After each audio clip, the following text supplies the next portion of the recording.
Alright, draft day is over. Now, if you saw my reaction video to the first round, you'll see I wasn't the most impressed person, and a lot of people are probably gonna think it's because they took Tua and blah blah blah. Listen, that was expected. I expected them to take Tua. And I never said Tua was a bad player.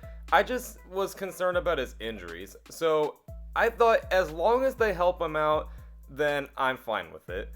So we'll just kind of talk about the draft here. Obviously, at number 5, it was Tua.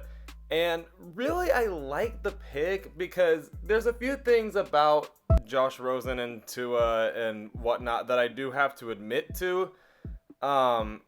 I'll just kind of, I was going to save this for another video. I might still do that, but I'll kind of let this be known right off the bat. I don't think the team actually likes Josh Rosen that much. Like, I don't think anyone hates him or whatever, but like you can see with like Ryan Fitzpatrick that like the team loves him. Like they love being around him and they love wanting to play for him.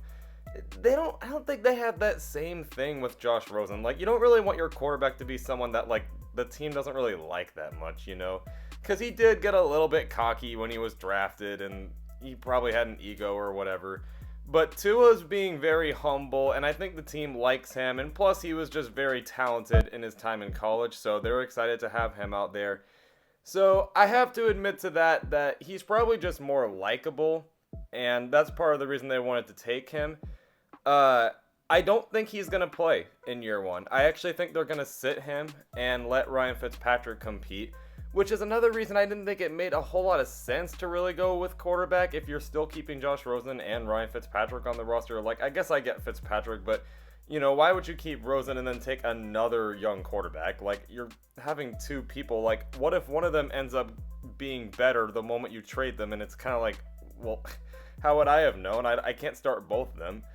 But I think what they're going to do is probably let Tua just rest up after all the hip injuries and stuff, and let Ryan Fitzpatrick play for the rest of the year to do the same thing they did last year. Just let Tua sit and learn watching him play, and then they can address the O-line a little bit more next year, and then Tua will be ready to go.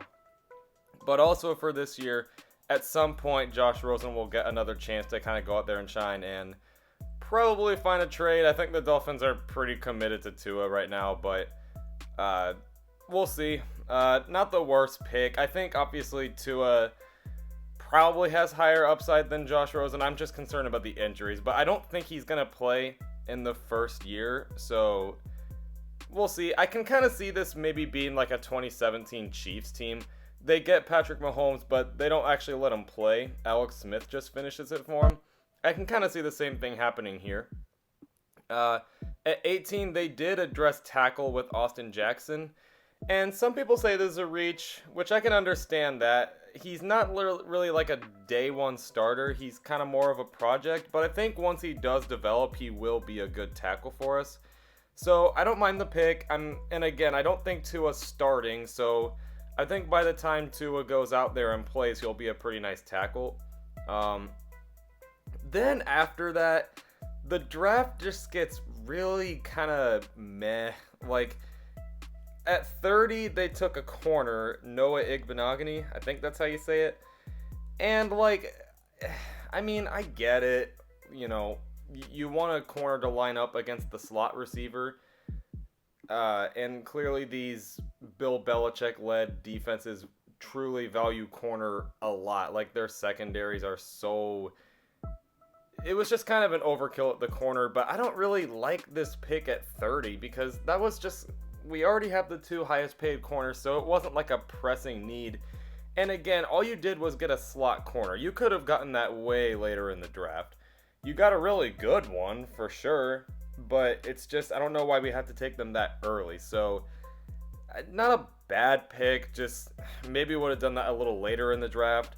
And I don't know why they won't take Josh Jones. Josh Jones was sitting there, like, even when they took pick 56, which I'm not trying to skip over, but I'm really disappointed they never did that. Instead, they went with Robert Hunt. And I mean, like, at least they're addressing the O-line. Like, I'm hearing some people saying he's moving to tackle, which I guess, but like, why not just take Josh Jones, who's already a tackle and has tackle experience? Like, Laramie Tunsil ended up being good, but it's because he moved to the position that he played. And remember, the same thing was happening with Minkah Fitzpatrick. Like, they said he can move around, but once he goes to a different position, he's not that good at it. So once he plays his actual position with the Steelers, he's good. You guys get my struggle here. Now, I'm not really saying that the guards we have right now are, like, guaranteed starters. Like, they're not, like, super good, I guess. But, I don't know. I just really wish they would have gone Josh Jones there. That would have made a lot of sense to me. That would have changed my mind about this draft, honestly. And then they go with Raekwon Davis after that, an interior defensive lineman. Like, what? You took Christian Wilkins last year, and you already had Davon Gottschalks. Like, I get you need depth, but you can get depth, like, later in the draft. We just had so many more needs than interior defensive linemen, so I don't get that. And then Brandon Jones at safety. I mean, they got a safety, I guess, but it wasn't the best safety available. So I hated these 3 picks. Well, okay, not hate. I don't hate the Robert Hunt move, but Raekwon Davis and Brandon Jones, we could have done so much better than that. It gets a little bit better from there, though. Solomon Kinley they get, who is another guard, but, I mean, hey, I think that'll work out a little bit better if he's not shifting to tackle. I think this time he really is playing guard. So, you're beefing up the O-line. Jason Stobridge, again, whatever, in my opinion. You're just beefing up the line. Now, this was a very underrated pick. Curtis Weaver, an edge rusher. That was a really underrated pick. We needed some help at the edge, and I think this actually is a really good pick. I can kind of see him emerging into one of the better pass rushers on our team. I really can see that. So that was an underrated pick. I really liked that one. And then the 2 picks after that, Blake Ferguson and Malcolm Perry, again, kind of just whatever. They're probably, especially Malcolm Perry, maybe just like a special teams player. So as far as the actual draft goes, I didn't love it, honestly. They kind of disappointed this year with how many draft picks they had, in my opinion. The first round was alright.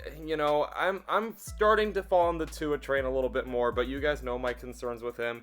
I actually like the Austin Jackson pick, and then I like Noah Igbenogany, but like that early with like how many corners you already have, like I don't know about that one. Really did not like rounds 2 through 3. They could have done so much better there. They just took a lot of players that they either don't need or just not a good enough player for that position. And then after that, it gets fine. I like the Curtis Weaver pick. And then they traded up to get Matt Breida, so they addressed running back. I'm really happy they didn't go for running back early because that's such a replaceable position. They'll be fine. And that was actually a bit of a steal. I think all they really did was send in like a 5th round pick or something. So that was actually a pretty good move.